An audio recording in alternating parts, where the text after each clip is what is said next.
qui gagne à Elche. Marseille se chie dessus comme d'habitude. On a eu un Chelsea, West Ham, d'anthologie, dernière minute, but de Enzo Fernandez. Réellement, j'ai kiffé avec un très très grand Liverpool, un très très grand bonhomme Ekitike. Les gars, ce match du Barça, en réalité, j'aimerais premièrement, je dis bien premièrement, remercier Elche. Parce que contrairement à ce que je pensais, c'était un match agréable à regarder. J'aime ce genre de match. C'est-à-dire, j'aime prendre ma soirée, je regarde un match et je kiffe. Elche, c'est une équipe joueuse.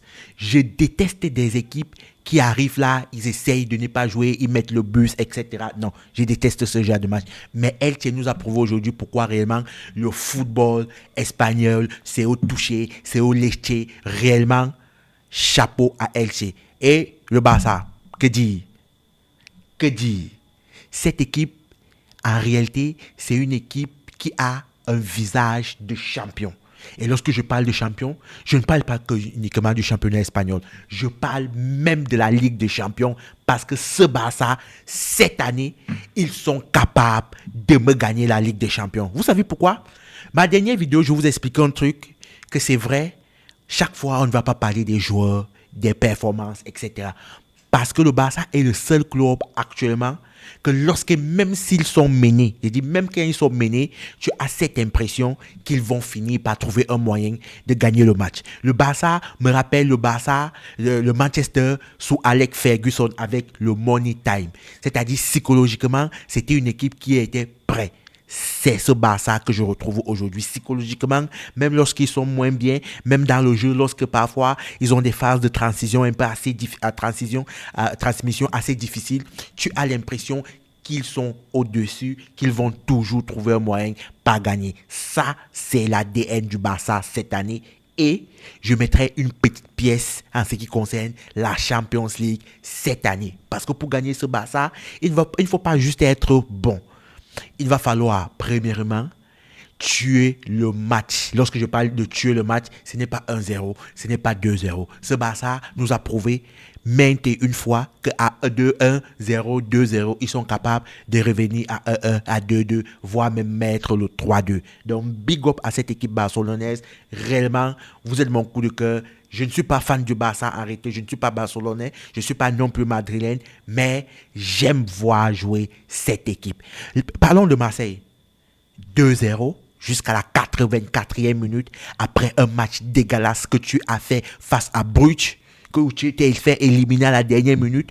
Ce soir, tu nous sors ce genre de performance. C'est le club le plus éclaté en France. Je dis bien, c'est le club le plus éclaté en France. Ils sont faibles. Ils sont d'une faiblesse monumentale.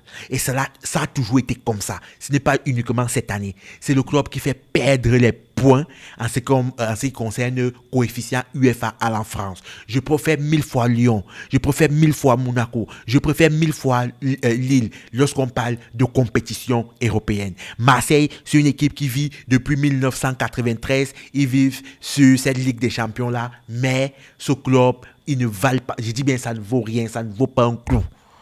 Désolé les Marseillais, mais c'est la vérité. Dernier match face à Bruges, prendre 3-0, aujourd'hui mener 2-0 jusqu'à la 85e et se faire là 2 minutes, à moins de 7 minutes du temps, la fin du match, tu te fais remonter 2 buts.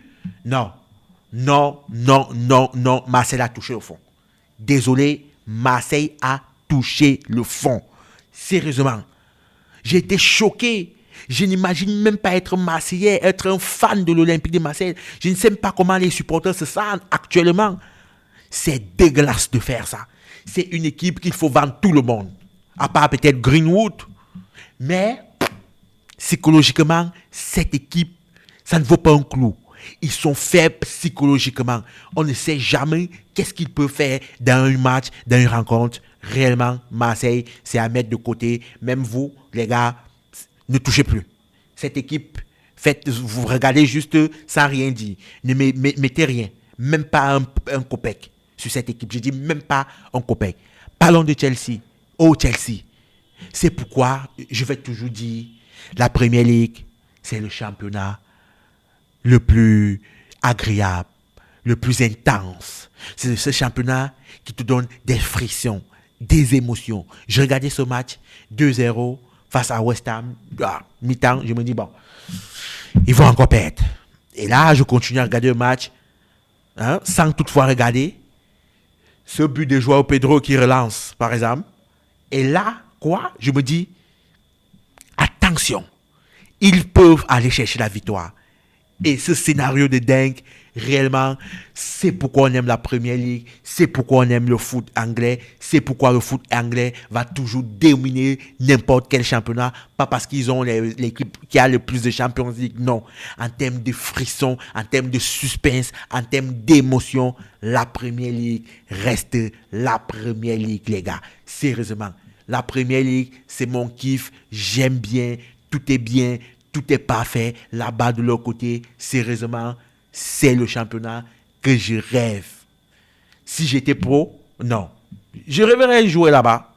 C'est sûr. Et là, on a un Liverpool, Newcastle.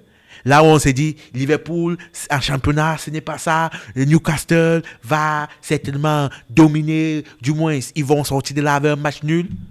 On a équitiqué, sérieusement. Qu'est-ce que Liverpool est allé chercher sur Isaac? Pourquoi aller chercher Isaac? Sérieusement? Étiqueté, il fait l'affaire depuis le premier jour. Il a montré à Liverpool, c'est moi que vous avez besoin. Vous avez besoin de moi et de personne. Oh, j'aime ce mec. Et parlons même de ce mec. Est-ce qu'à 9, actuellement, il n'est pas le meilleur attaquant français? Je dis bien à 9. Qui fait mieux que Ekitike? Je me pose la question. Posez-vous la bonne question, les gars. Qui fait mieux que Ekitike actuellement? Mériterait-il une place de titulaire au mondial, aux côtés de Mbappé et Dembélé? Eh oui, on doit se poser des questions. Là, on doit se poser des questions. Sérieusement, c'est sérieux. On doit absolument se poser des questions. Oui. Parce qu'avec ce que je vois, ce mec, c'est une machine à but. Il sait bien se placer. Il fait toujours les décalages qu'il faut. Il connaît recevoir le ballon au moment opportun. Il connaît faire les appels de balles sont chirurgicales. Tu as l'impression qu'il sait tout faire. Je dis bien, tu as l'impression que ce mec, il sait tout faire. Les gars, j'ai réellement aimé cette soirée. J'espère que vous aussi, nous sommes fans de foot. Surtout, si vous kiffez le foot, n'oubliez pas, mettez-nous un like et abonnez-vous. Je vous attends en commentaire, les gars. On se dit à tout à l'heure.